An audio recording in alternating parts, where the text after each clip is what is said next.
ये जो व्यक्ति के चित्त में चलती हुई तनाव की, टेंशन की, फीवरिश बुखार जैसी स्थिति है, ये जीवन को सब भांति छीण करती है, जीवन को सब भांति नीचे गिराती है। फिर बहाने कुछ भी हो सकते हैं, बहानों से कोई संबंध नहीं है। मनुष्य के भीतर इस चित्त की स्थिति को कैसे परिवर्तित किया जाए, कैसे व्यक्ति विचारों की अत्यधिक भीड़ से निर्विचार शांति की तरफ गतिवान हो, उस संबंध में आज सुबह 2-3 बात आपसे कहना चाहता हूं। लेकिन उसके पहले ये जरूरी था कि मैं आपसे ये कहूं कि ये स्थिति है, और स्मरण रखें ये मैं किसी और से नहीं कह रहा हूं। नहीं तो अक्सर ये होता है कि जब मैं कह रहा हूं तब आप सोचते होंगे कि बात तो बिल्कुल ठीक है, लोगों के साथ ऐसा ही मामला है। अपने को छोड़ के आप सोच लेंगे तो कोई हल नहीं होने वाला है। हमारा गणित ऐसा है। आप जरूर चित्त में सोचते होंगे कि बिल्कुल ठीक है, पड़ोसी जो आपके बैठे इनके साथ सब ऐसी ही बात है, उससे कोई हल नहीं होगा। ये बात आपके साथ है, आपके पड़ोसी से इसका कोई संबंध नहीं है। अपने पर ही आपको थोड़ा विवेकपूर्ण होकर विचार करना पड़ेगा कि क्या मैं भीतर पागल हूं। अगर पागल हूं तो इस पागलपन को लेकर आप हिंदू हो जाएं तो कोई फर्क नहीं पड़ता, और गीता पढ़ें तो कोई फर्क नहीं पड़ता, और कुरान पढ़ें तो कोई फर्क नहीं पड़ता। पागल आदमी जो भी करेगा उससे दुनिया में कोई शांति, कोई प्रेम का, कोई ज्ञान का, कोई सत्य का जन्म नहीं हो सकता। पागल जो भी करेगा वहीं उपद्रव शुरू हो जाएगा। इसलिए पागल कुछ करे इसके पहले सबसे बेहतर और सबसे जरूरी और सबसे आवश्यक यह है कि वो उस पागलपन को समझे, और उस पागलपन से मुक्त होने का क्या कोई मार्ग हो सकता है, क्या कोई रास्ता हो सकता है। फिर ही उसका कोई भी काम सार्थक हो सकता है, नहीं तो उसके सब काम व्यर्थ होंगे। वो सेवा करने जाएगा और उपद्रव खड़ा करेगा। वो प्रेम की बातें करेगा और दूसरे के गर्दन में सिर्फ पंजे कस लेगा। बातें उसकी प्रेम की होगी कि मैं तुम्हें प्रेम करता हूं, प्रेम की बातें होंगी, थोड़ी देर में पाया जाएगा प्रेम नहीं है, उससे ज्यादा दुश्मन, उससे ज्यादा शत्रु कोई नहीं है।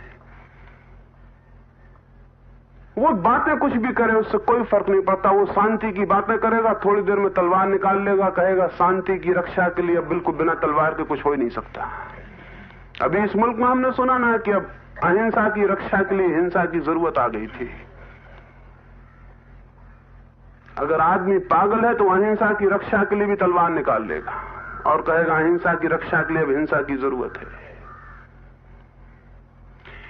पागल आदमी जो भी करेगा वो और गहरे पागलपन में ले जाएगा। इसलिए पहला तथ्य तो पागलपन के प्रति जागरूक होना है। और पागलपन में किस बात को कह रहा हूं? द्वंद्वग्रस्त चित्त, कॉन्फ्लिक्ट में पड़ा हुआ मन, भीतर ऐसे बहुत से विचारों की भीड़ से घिरा हुआ मन, जिनमें उसे कुछ सूझता नहीं, जिनमें उसे कोई विकल्प दिखाई नहीं पड़ता। ऐसा मन पागल होने की तैयारी में है, या पागल हो जाएगा। विलियम जेम्स एक दफा पागल खाना देखने गया।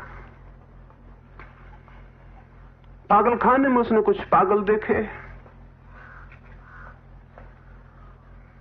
लौट के आया, फिर रात भर सो नहीं सका, बार बार उठ के बैठने लगा। उसकी पत्नी ने पूछा कि क्या बात है, क्यों परेशान है? उसने कहा मैं परेशान हूं, आज मैंने पागल खाना गया था पागलों को देखने, वहां मुझे एक भय मेरे मन में समा गया कि जो इनके साथ हुआ है वो किसी भी क्षण मेरे साथ भी तो हो सकता। मेरी नींद उड़ गई है, मैं बहुत डरा हुआ हूं, मेरे प्राण कप रहे हैं। उसकी पत्नी ने कहा व्यर्थ की चिंता कर रहे हैं, कौन कहता आप पागल हो सकते हैं? विलियम जेम्स ने कहा कि कोई और नहीं कहता, मैं खुद ही समझ रहा हूं। जो मैंने आज उनकी आंखों में देखा है, जो आज मैंने उनके कामों में देखा, जो उन पे वज्रपात हुआ है वो किसी भी क्षण मुझ पे भी हो सकता है, क्योंकि मैं भी उन्हीं जैसा मनुष्य हूं। पागल होने के पहले वे जैसे मनुष्य थे वैसा ही मनुष्य मैं भी हूं। मुझ में उनमें कोई बुनियादी भेद नहीं है। तो जो उन पर घटा है वो मुझ पर भी घट सकता है। उसके बाद विलियम जेम्स ने लिखा है कि 30 साल मेरे बड़ी बेचैनी के साल थे। 30 साल जिंदा रहा। उसके बाद उसने लिखा मैं प्रति क्षण घबराया हुआ था कि वो पागलपन कभी भी मेरे ऊपर आ सकता है। मैं भी आपसे कहूंगा कभी पागल खाने में जाएं और थोड़ा गौर से देखें आपको अपनी ही शक्ल वहां दिखाई पड़ेगी थोड़ी बढ़ी हुई मात्रा में।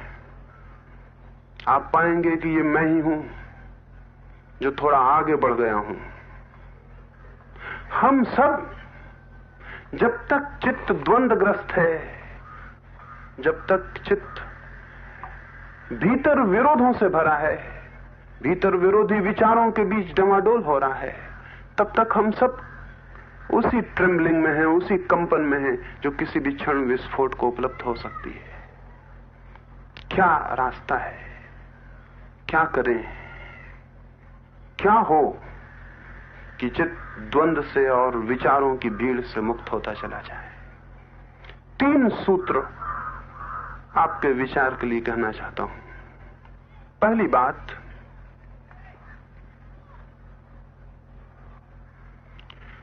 हमारे मनों में खाली होने से बड़ा भय है, बड़ा फियर है, और हमें सिखाया गया है खाली मत होना, क्योंकि खाली मन जो है वो शैतान का घर है। यह हमें बताया गया, वो डेविल्स वर्कशॉप। तो खाली मन है वो तो शैतान का घर हो जाता है।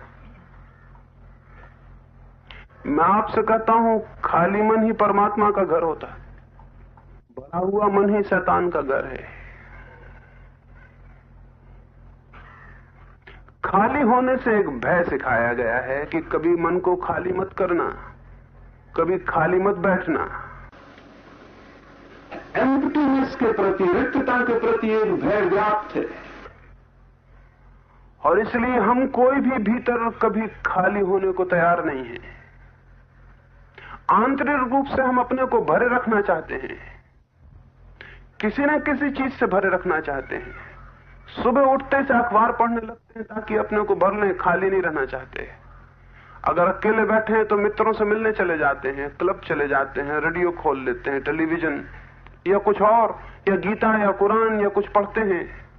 खाली कोई नहीं बैठा रहना चाहता, क्योंकि खाली होने से डर है एक भीतर। खालीपन का एक व्यर्थ डर और भय है। व्यर्थ तो नहीं है, शायद कुछ कारण है, उसकी मैं बात करूं। खालीपन का एक भय है, और कोई भी खाली नहीं रहना चाहता।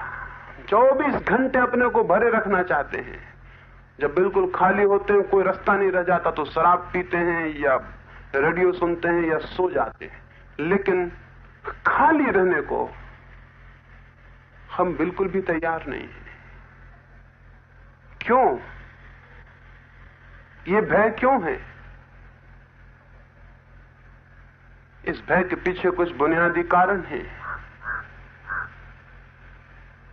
पहला बुनियादी कारण तो यह है कि अगर हम खाली हो जाएं, खाली बैठे हों और भीतर मन धीरे धीरे खाली रहने लगे, तो हमें डर होगा कि हम तो नोबडी हो गए, ना कुछ हो गए, हमारे पास तो कुछ भी नहीं है। ना कुछ होने का भय है, कुछ होने की आकांक्षा है। मैं कुछ हो जाऊं, मैं कुछ हो जाऊं, इस आकांक्षा से हम धन इकट्ठा करते हैं। जितना ज्यादा धन होगा मेरे पास, उतना मैं कुछ हो जाऊंगा, समबडी हो जाऊंगा। मैं फिर साधारण जन नहीं हूं, मैं फिर विशिष्ट जन हूं। इसलिए हम धन इकट्ठा करते हैं, इसलिए हम यश इकट्ठा करते हैं ताकि मैं कुछ हो जाऊं, इसलिए हम शक्ति इकट्ठी करते हैं ताकि मैं कुछ हो जाऊं, और इसलिए हम विचार भी इकट्ठे करते हैं ताकि मैं कुछ हो जाऊं। कहीं ऐसा ना हो कि मैं ना कुछ रह जाऊं। मुझे कुछ होना है। यह कुछ होने की दौड़ सब भांति के संग्रह में ले जाती है, और सबसे सूक्ष्म संग्रह विचारों का संग्रह है। जिस आदमी के पास बहुत विचार होते हैं, जो बहुत विचारों से भरा होता है, उसको हम पंडित कहते हैं, उसको हम आदर देते हैं। जिसको उपनिषद पूरे कंठस्थ हो, गीता पूरी याद हो, हम कहते हैं धन है ये। जिसे सारे शास्त्र याद हो, हम कहेंगे पूजा के योग्य हैं ये। विचार के संग्रह को हम आदर देते हैं, विचार के संग्रह को हम ज्ञान समझते हैं। इसलिए हम भी विचार का संग्रह करने में जुट जाते हैं कि जितना हमारे पास विचार का संग्रह होगा, उतना मैं ज्ञानी हूं, उतना मैं कुछ हूं। ये जो कुछ होने का दौड़, एम्बिशन और महत्वाकांक्षा है, ये हमें खाली नहीं रहने देती, ये हमें खाली नहीं होने देती। यह हमें डर पैदा करती है कि अगर मेरे पास कोई संग्रह न रहा तब तो बड़ा मुश्किल हो जाएगा। क्राइस्ट ने कहा है, धन है वे जो आत्मिक रूप से दरिद्र है। अद्भुत बात कही है, पुअर इन स्पिरिट।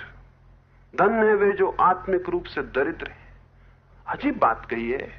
हम सब तो आत्मिक रूप से समृद्ध होना चाहते हैं। क्यों ये बात कही? क्यों ये ख्याल उस आदमी को आया? आत्मिक रूप से दरिद्र होने का मतलब है खाली आदमी जिसके पास भीतर कुछ भी नहीं है, कोई विचार नहीं है, कोई ज्ञान नहीं है। लेकिन क्यों है वो धन्य?